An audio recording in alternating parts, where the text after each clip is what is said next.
Olá pessoal, tudo bem? Hoje nós vamos conversar um pouquinho sobre a cirurgia em odontopediatria.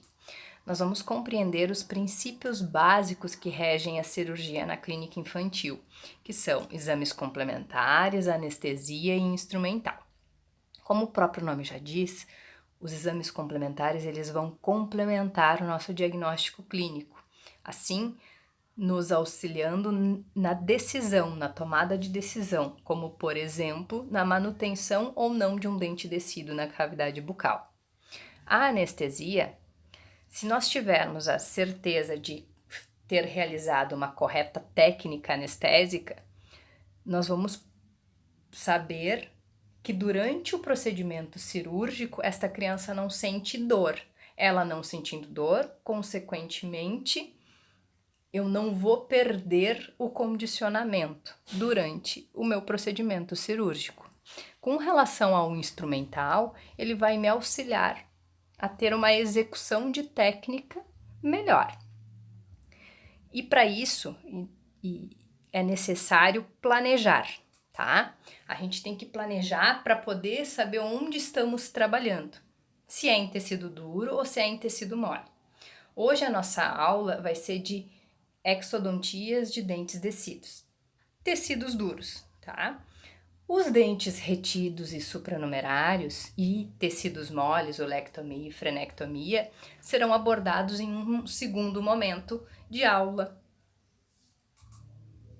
E aí, para isso, né, a gente tem que conhecer as formas de executar, tanto nos tecidos duros quanto nos tecidos moles.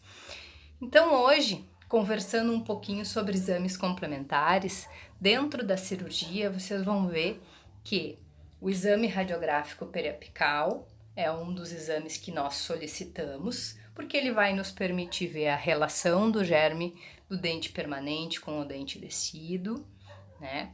Para a região anterior, a gente utiliza a oclusal modificada anterior, superior, né? Que também nos permite uma menor colaboração da criança, por ela ser mais fácil, pois a criança apreende entre os dentes o filme, eu não preciso que a criança segure.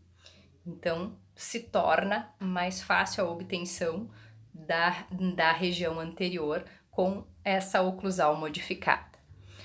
Com o método de Clark, vocês lembram lá da radiologia, que ela é para ver, né, a localização de algum objeto. E no nosso caso, é de dentes. Se ele vai estar por palatino ou por vestibular. Lembrando que eu vou fazer uma radiografia ortorradial e depois eu vou optar por uma mésio ou disto, para poder ver como esse objeto se desloca e assim, consequentemente, ter a localização. Lembrando que se eu tenho um objeto próximo, quando eu vou colocar o meu aparelho de raio-x mesial, se ele está próximo, ele vai para o lado contrário do que eu fiz no meu aparelho de raio-x. Se ele está longe, ou seja, se ele estiver por palatino, ele vai acompanhar este movimento. Só dando aquela relembradinha, tá? Também a gente vai ter a radiografia panorâmica, que em alguns casos os pacientes até já vêm com ela por outras solicitações ou por outras razões. Às vezes também a gente tem achados radiográficos, tá? E vamos ter também a tomografia. Mas o que eu gosto de lembrar para vocês? A tomografia ela não é a primeira escolha, por exemplo, para um dente supranumerário. A gente tem as outras opções como eu conversei com vocês. A toma ela vai ser lançada a partir do momento que a gente realmente vê a necessidade de uma melhor visualização e localização, por exemplo, deste dente, né, de um dente supranumerário. Lembrando que é um exame um pouco mais caro, a gente também tem que ter em consideração o perfil econômico da família para a gente poder solicitar, certo? Podemos sim, não é que não vai ser, mas tem casos específicos que a gente vai poder indicar uma tomografia. Com relação ao instrumental, Começamos aí algumas peculiaridades da cirurgia na clínica infantil, tá? A gente tem que lembrar que a gente está lidando com uma criança. Essa criança, ela pode imaginar algumas coisas se ela começar a ver algumas coisas. E esse é o primeiro ponto que eu quero conversar com vocês.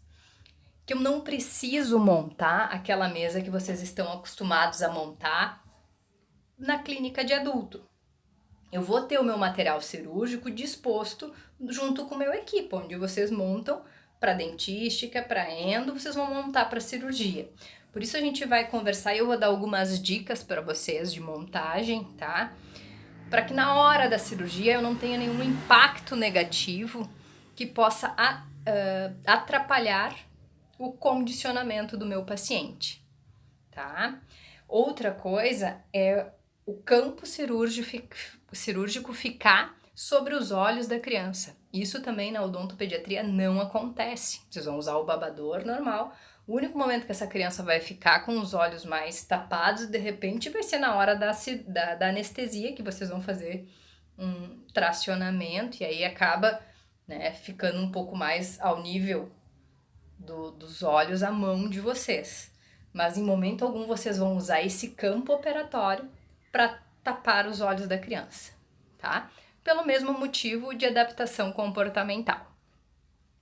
Bom, vocês têm um material de cirurgia bem extenso, que envolve os fórceps de adulto, que neste momento, na exodontia de dentes descidos, vocês não vão utilizar.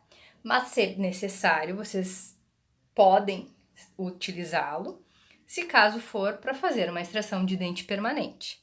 Mas o que eu recomendo para vocês? Tenham duas caixas, uma caixa menor ou um pacote, se a esterilização permitir, menor. Com o quê? Lá vocês vão botar carpule, sindesmótomo, as alavancas retas e curvas, né? A cureta de Lucas, a pinça porta-agulha e a tesoura. A seringa de Luer vocês compram separado ou podem pegar na casinha. Como os fórceps, vocês também vão poder pegar na casinha. Estes vocês não precisam comprar, tá?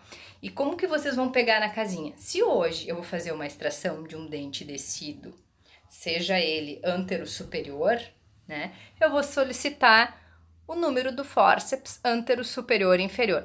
Prof, eu vou ter que decorar? Não, vocês têm na casinha uma tabela que tem o número do dente e o grupo referente a este fórceps que ele faz a avulsão. Então, por exemplo, tem lá naquela tabela, vai ter número 18D para molar superior, número 2, antero superior e inferior, número 3, raízes superiores, número 4, primeiro molar inferior, número 5 para segundo molar inferior. E o número 6 é para molares inferiores. Então, vocês vão ter essa tabela com a descrição do número e vocês só vão solicitar o número do fórceps para a pessoa que estiver na casinha. Certo? Bom, com relação a exodontias de dentes descidos, a gente vai conversar um pouquinho sobre as indicações e depois nós vamos conversar sobre a técnica em si. Nas indicações, gente, eu vou passar primeiro e depois nós vamos ilustrar uma a uma as situações, tá? Então, assim, grande destruição coronária, restos radiculares, reabsorção patológica, prognóstico desfavorável de processo infeccioso, trepanação do assoalho da câmara pulpar, retenção prolongada.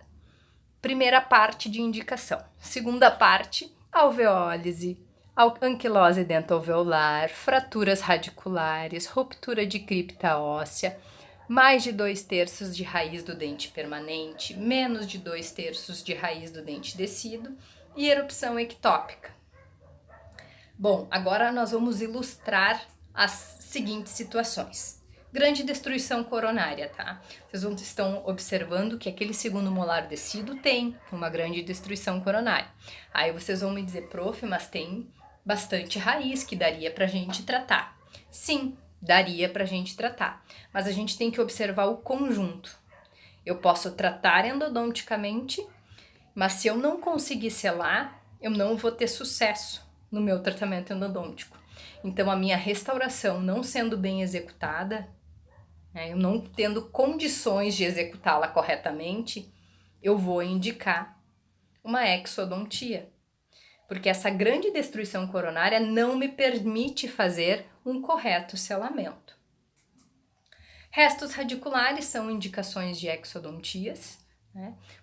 Alguns casos vocês vão perceber que o dente permanente já está ali, em outros não, e aí a gente vai ter que também trabalhar juntamente a questão da manutenção do espaço, tá?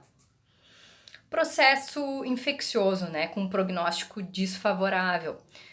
A gente percebe que este processo, ele não vai reduzir ou ele não vai ser favorável, né, se a gente fizer um tratamento mais conservador para manter o dente. E ele sim vai ter um prognóstico desfavorável. Eu vou tentar, mas eu não vou ter sucesso no meu tratamento endodôntico, que vai eliminar aquele processo infeccioso. Então, eu já vou indicar uma exodontia. Reabsorções patológicas, a gente sabe que a gente tem a reabsorção fisiológica, que ocorre no seu devido tempo, esta reabsorção.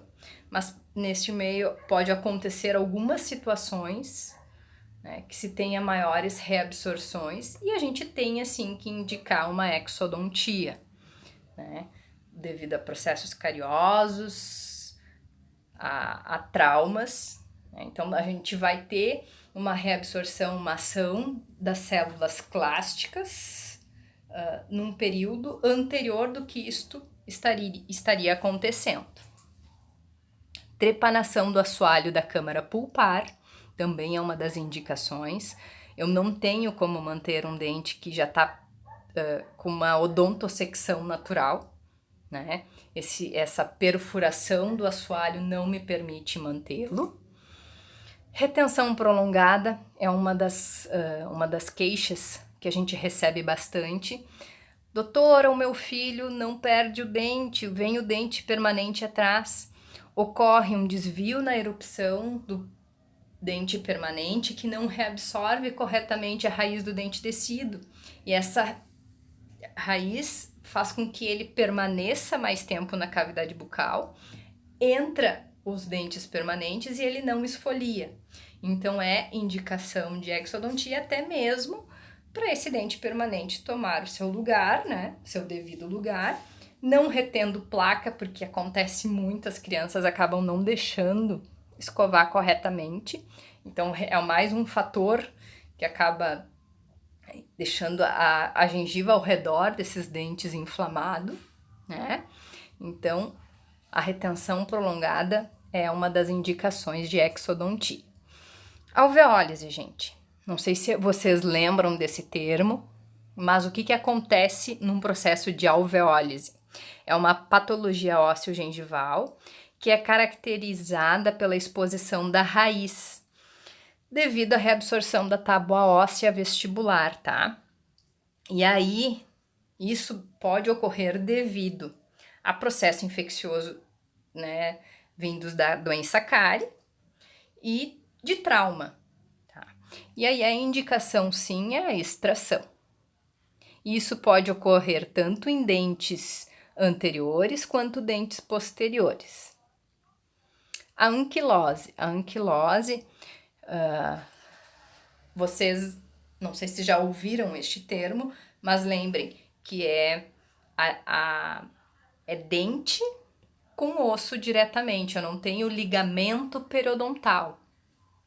E aí, nestes casos, quando eu faço uma percussão horizontal, eu vou ter um som mais metálico, porque eu não tenho o ligamento entre o osso e o dente.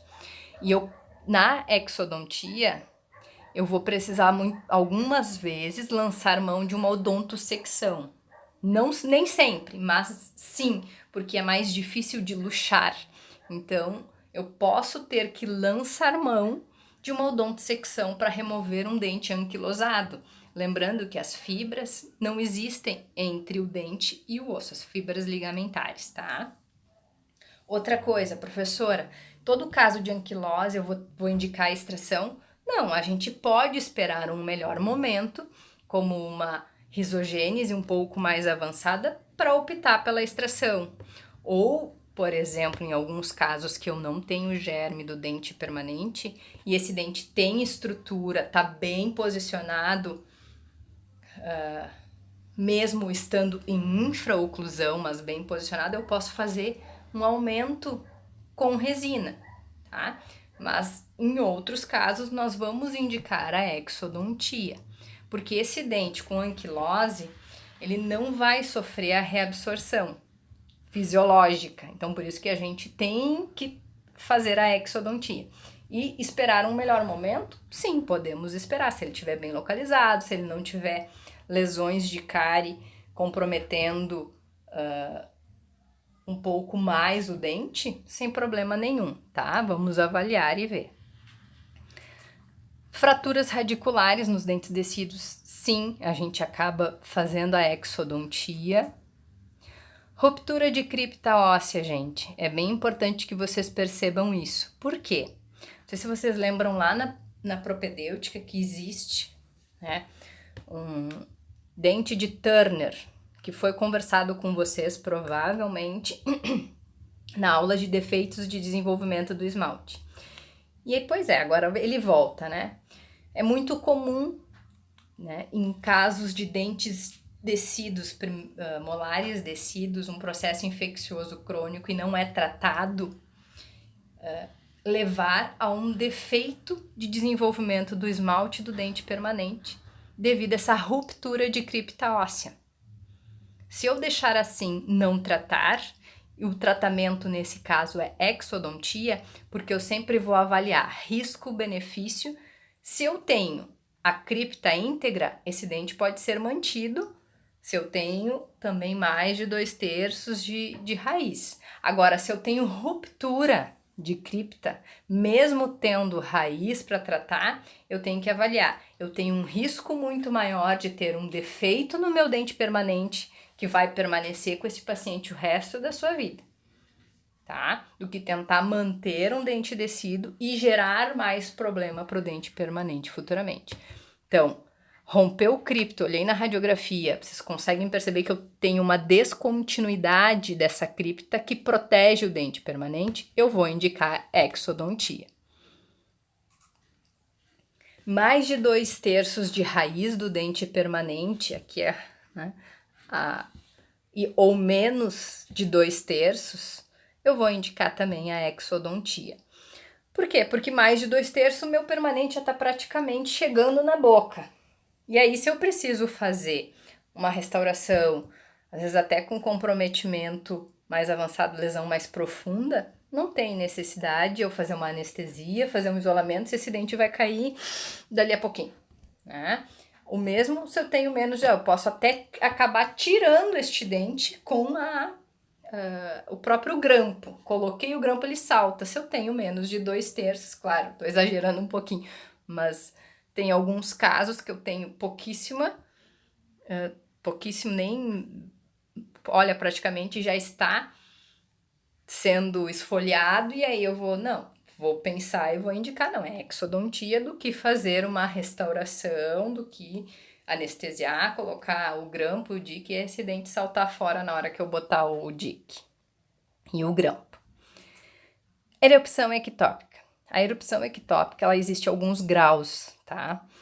E em graus onde o paciente tem sintomatologia ou eu tenho uma grande reabsorção da raiz do segundo molar descido, ou eu tenho um abscesso devido a essa reabsorção da raiz do molar descido, eu vou indicar exodontia. O que é uma erupção ectópica? É um desvio, principalmente do primeiro molar permanente, no guia da sua erupção. Então, ele vai erupcionando, mas vai reabsorvendo a raiz do segundo molar descido. E em condições em graus menores dessa reabsorção, a gente até pode tentar fazer um tratamento mais conservador com os elásticos separadores ou fio de latão. Mas isso dependendo do grau e da sintomatologia do grau de reabsorção da raiz do dente descido e da sintomatologia do meu paciente. Ou até mesmo se tiver um abscesso nessa região, em função dessa erupção ectópica, eu vou optar por extrair, porque senão esse meu primeiro molar fica impactado e não consegue erupcionar corretamente.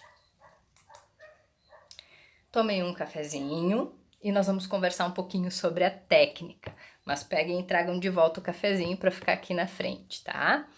Bom, com relação à técnica, né, propriamente dita da cirurgia na exodontia de dentes descidos, eu vou ter que fazer a minha anestesia. Essa anestesia, como bem a professora Eliane deve ter conversado com vocês, na odontopediatria é sempre obrigatório o uso do anestésico tópico, tá? Fazendo uma injeção lenta e gradual, porque lembrem, a dor se dá devido à distensão do tecido. Se eu faço uma injeção lenta e gradual, eu vou ter uma distensão atraumática. Com isso, o paciente não sente dor. E o mesmo ocorre com o anestésico tópico, ele tem até uns 2 milímetros de ação, então logo no início, se eu fizer esse anestésico tópico bem feito, sentir que tá bem rugoso, porque o anestésico tópico fez o efeito, essa entrada da ponta da agulha, o meu paciente não sente. E a outra dica que a professora Eliane deu para vocês, principalmente para alveolar inferior, né, é fazer uma pressão na região retromolar ao lado da punção da agulha, porque tu distrai esse paciente e ele não sabe, né, o que está acontecendo. Então ele faz essa distração, ele não sente essa entrada, tá? Depois do anestésico tópico, óbvio, né? Lembrando que para dentes inferiores, na alveolar inferior, a gente complementa por vestibular quando se faz cirurgia, certo? A sindesmotomia, que é o momento em que a gente desinsere as fibras, essa tem que ser muito bem realizada. Em alguns casos de dentes descidos, só com a sindesmotomia tu já tá praticamente com o dente na mão. Mas faz bem feito, bem realizada essa desinserção das fibras, apoiando sempre, gente. Vocês têm que prestar atenção, apoiar a mão de vocês. Quando tá fazendo inferior, apoiar a mandíbula também, tá? No superior também apoiar, porque são instrumentos pontiagudos. Qualquer escape pode ou machucar vocês ou machucar a criança. Então, sempre apoiem, tá? Luxação. Em odontopediatria, luxar significa utilizar alavancas, tá? A gente não luxa direto com o fórceps. A gente sempre luxa com a alavanca e depois a gente faz a utilização do fórceps. Vamos luxar mais um pouco e fazer a avulsão, tá?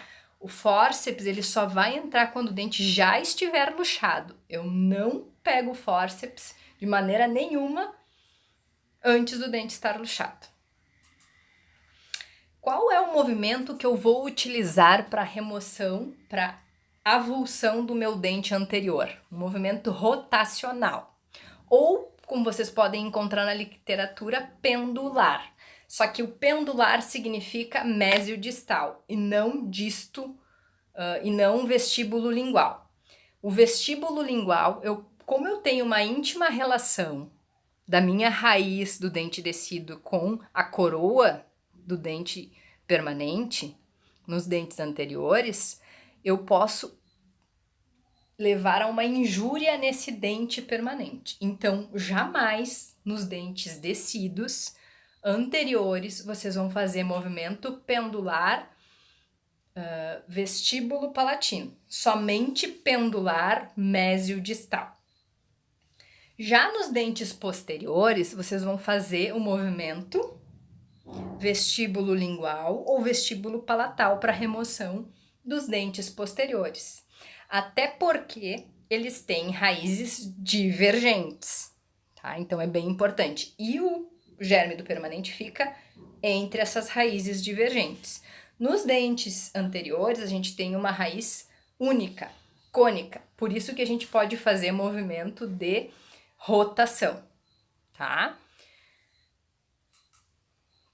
Depois da avulsão do dente, a gente vai fazer a curetagem do alvéolo.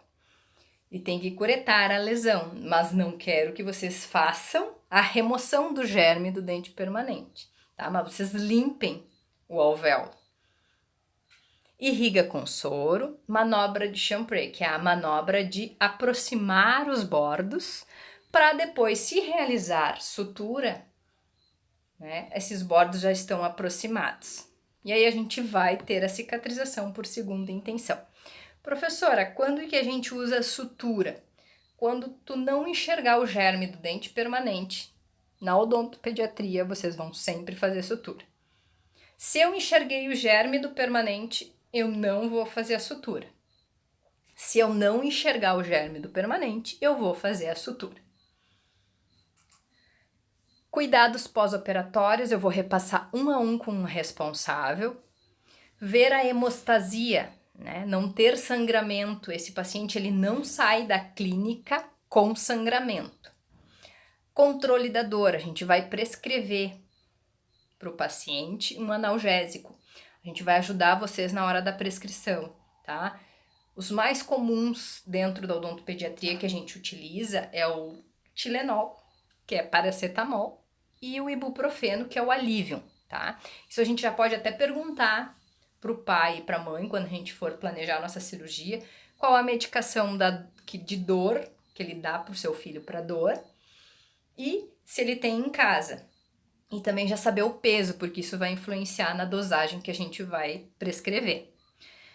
Com relação à região anestesiada, gente, a gente tem que orientar, principalmente alveolar inferior, a gente tem que orientar os pais que essa criança tá sem sentir, que ela vai ficar um tempo sem sentir, que não é para ela morder, que ela não é para botar a mão, não ficar puxando, porque pode criar uma lesão traumática, tá? E escrever exatamente como foi orientado. Lembrem da aula de exame. Vamos conversar um pouquinho sobre alguns casos, tá? Aqui o paciente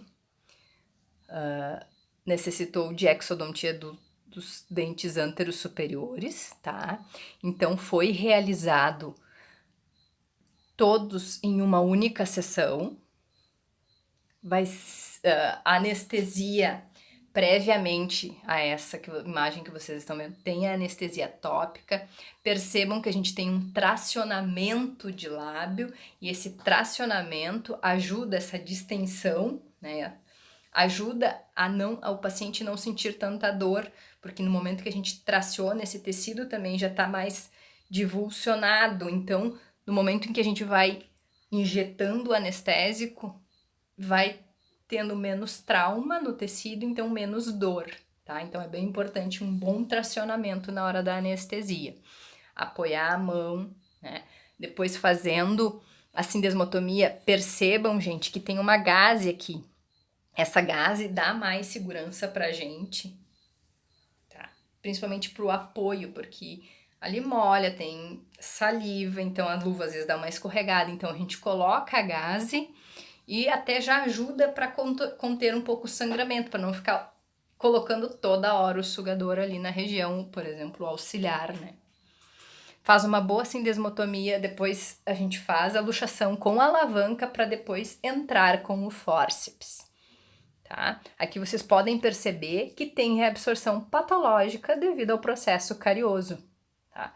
Esse lateral, por exemplo, ele não, nesse estágio que se encontra os germes dos permanentes, ele não teria reabsorvido toda essa raiz.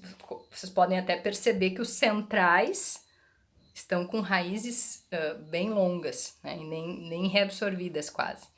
Então, o processo patológico acabou reabsorvendo estas raízes dos laterais. Percebam, gente, na extração deste canino, ali o que aconteceu? Formou até uma úlcera, né? Porque o paciente acabou traumatizando na hora de escovar, a mucosa estava mais friável ali, então acabou formando uma úlcera e o dente permanente já está vindo, né? E o tecido não esfoliou. Mas vocês percebam por que ele não esfoliou? Porque houve aquele desvio na erupção e ele reabsorveu de forma irregular. Com isso, o dente descido não esfoliou. E aí, por que eu digo para vocês utilizar uma alavanca? Exatamente por isso, porque olha o quanto ficou fino essa raiz. O risco de eu fraturar essa raiz é grande. Então, se eu vou direto com o fórceps e mesmo fazendo um movimento rotacional, a chance de fratura é muito grande. Então, por isso que eu digo para vocês, usem a alavanca, apoiem, gente. Apoiem também no momento da alavanca e no momento do fórceps. Usa gaze para apoiar ali, tanto vocês têm que apoiar vestíbulo palatino ou vestíbulo lingual com a mão, tá? Uma mão vocês fazem esse apoio e já ajudam a estabilizar a cabeça. Com a outra vocês façam um movimento de alavanca ou um movimento com o fórceps para a avulsão deste dente. Outro caso aqui de uma exodontia, né, onde a gente tem raízes reabsorvidas, vocês percebam que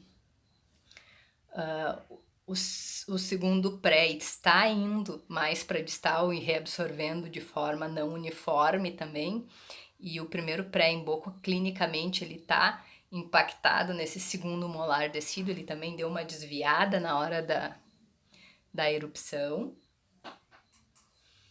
E aí aqui encontram-se as orientações pós-operatórias que vocês vão passar uma a uma reforçando para o pai, tá? Que é nas primeiras 24 horas. Essas orientações vocês vão pegar na casinha, também tem disponível para vocês, que é a alimentação líquida ou pastosa e fria, como sorvetes, gelatina, sucos, purê, massas e iogurte. Não deve fazer bochecho nas primeiras 24 horas, mantenha a higiene do local de forma cuidadosa, manter a criança com a cabeça elevada ao deitar, evitar esforços físicos nas primeiras 24 horas, aplicar uma bolsinha de gelo na face se houver necessidade.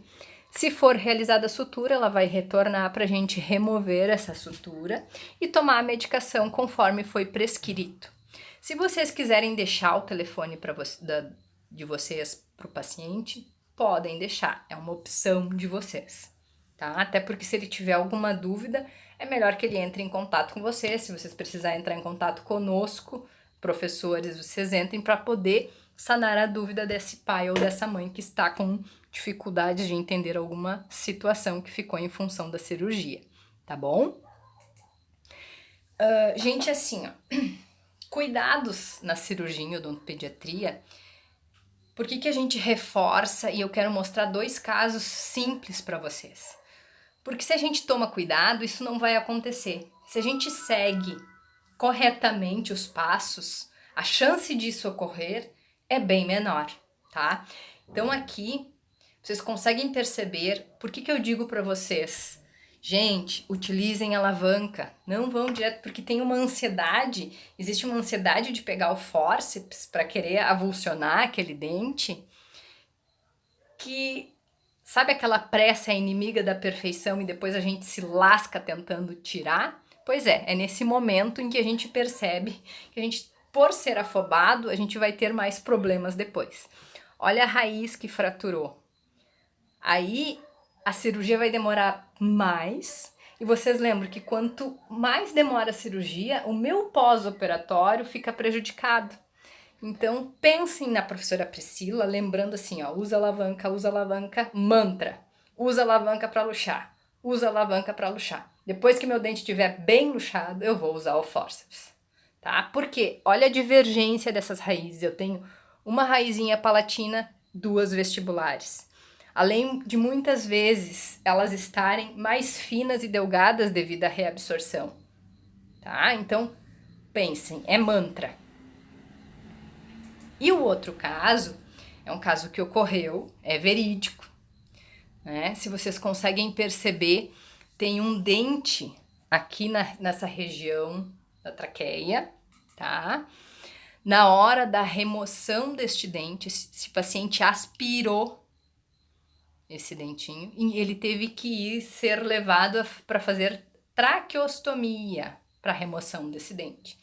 Então, por que a professora Priscila é chata? Os professores da odontopediatria falam para vocês, apoiem, coloquem uma gaze, tá? Na hora que vocês estiverem fazendo o apoio, já coloca uma gaze, já fica bem apoiado, faz o movimento tanto com a alavanca quanto o fórceps, com essas mãos apoiadas e principalmente dentes superiores, se der para usar já uma gazezinha para tentar, se ele caso escapar, ficar ali nessa gaze, melhor, para evitar que vocês tenham que fazer uma manobra de Heimlich e depois ter que ir para um pronto atendimento com este paciente, tá? Esse paciente foi feito um procedimento que foi a extração, né? E ele aspirou durante o procedimento cirúrgico, depois que ele aspirou, a dentista percebeu, né, que ele acabou engolindo, teoricamente. Ela fez uma certa manobra, mas não conseguiu. E avisou os responsáveis que teria, se ele tivesse alguma dificuldade de respirar, teria que levar para um pronto atendimento. Então foi o que foi feito, porque ele teve um pouco de dificuldade e lá só puderam perceber depois que fizeram uma segunda tomada radiográfica, porque uma foi um pouco mais para cima e não chegou a pegar, né, que o dente estava ali. Aí depois eles fizeram uma outra e conseguiram remover o dentinho. Não conseguiam por via aérea superior devido às cordas vocais e à divergência das raízes. Mas se atentem, é importante a gente tomar cuidados para depois nós não termos problemas, tá? Dá certo. A cirurgia da odontopediatria é tranquilo? É. Mas se a gente ter cuidado e estudar a técnica que vai ser realizada antes de fazer a cirurgia. Planejamento. E nós estaremos lá para ajudar vocês também, sempre que precisar. Tá bom, gente? Bons estudos. Muito, muito obrigada.